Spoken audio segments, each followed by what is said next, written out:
Cinderella cake.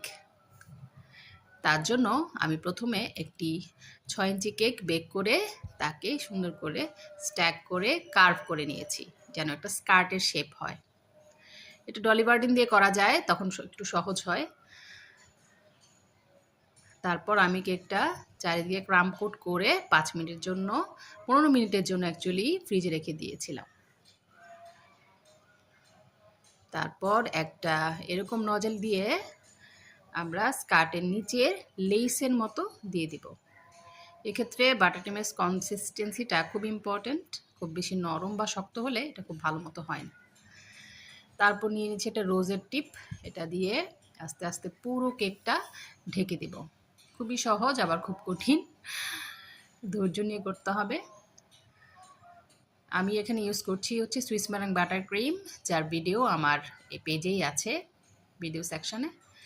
আর কেকটা নিয়েছি chocolate sponge cake. এভাবে পুরো কেকটা রোজের ছোট ছোট করে দেওয়ার পর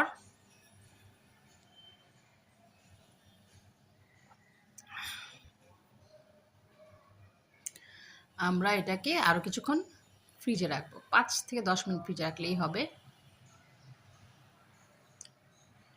এরপর সিলভার স্প্রিঙ্কল দিয়ে সুন্দর করে সাজিয়ে নেব। পুরোটা করে দেওয়ার পর দেখেন কত সুন্দর লাগছে দেখতে। হ্যাপি বার্থডে টু জাইনাব, এটা লিখতে বলা হয়েছিল। এবার একটু সিলভার কালার দিয়ে ডিজাইন করে নিয়েছি। এরপর এই সিন্ডারেলাটাকে নন এডিবল টপার আমি ঠিক মাছ বরাবর সুন্দর করে গেঁথে দেব। বাস হয়ে গেল Cinderella cake. Thank you for watching everyone. আসসালামু আলাইকুম।